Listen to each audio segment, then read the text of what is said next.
శుభోదయం. ప్రభువైన యేసుక్రీస్తు నామములో వందనాలు తెలియజేస్తూ పరిశుద్ధమైన దేవుని గ్రంథములో నుండి 2వ కొరింథీయులకు రాసిన పత్రిక 5వ అధ్యాయము 21వ వచనం.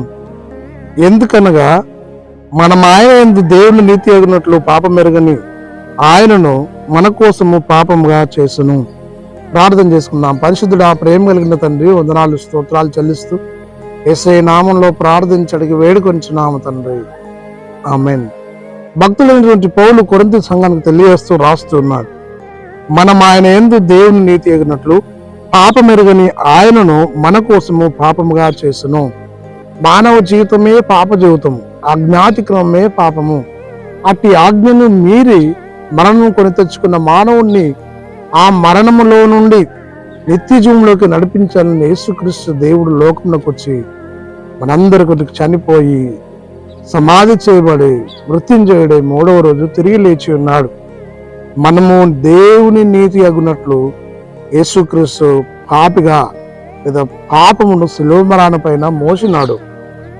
పౌలు అదే గుర్తు చేస్తూ రాస్తూ ఉన్నాడు, పాపమరుగని ఆయన. యేసుక్రీస్తులో ఏ పాపము లేదు, ఏ దోషము లేదు, ఏ నేరము లేదు, ఏ తప్పిదమునూ చేయలేదు. అన్యాయపు తీర్పు నుండి మన కొరకే ఆయన శిలువ మరణం పొంది ఉన్నాడు.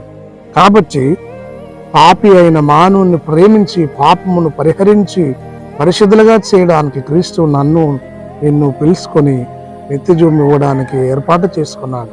కాబట్టి ప్రియ సహోదరి సహోదరుడా, మన దైనందిన విశ్వాస జీవన ప్రయాణంలో దేవుని నీతిని కలిగి పాప క్షమాపణ పొంది నిత్య జీవమును ఇవ్వగలిగిన దేవుని యందు విశ్వాసము కలిగి లోకములో వర్ధిల్లాలని ప్రభువు కోరుచూ ఉన్నాడు. అలాంటి కృప పరిశుద్ధాత్మ దేవుడు మనందరికి తోడే ఉండి నడిపించి దీవించును గాక. ఆమేన్. ప్రార్థన చేసుకుందాం. పరిశుద్ధుడా, ప్రేమ కలిగిన తండ్రి, వందనాలు స్తోత్రాలు చెల్లించుకుంటూ వాక్యమును ధానించే ధన్యతకై మహిమ ఘనత ప్రభావం ఆరోపిస్తూ ఆన్లైన్లో వీక్షిస్తున్న వారిని కూడా దీవించి ఆశీర్వించి మహిమ పొందమని యేసుక్రీస్తు పేరట ప్రార్థించి అడిగి వేడుకొనుచున్నాము తండ్రి. ఆమేన్. తండ్రి, కుమార పరిశుద్ధాత్మ త్రియేక దేవుడు సదా తోడైండి దీవించి ఆశీర్వదించునుగాక. ఆమేన్.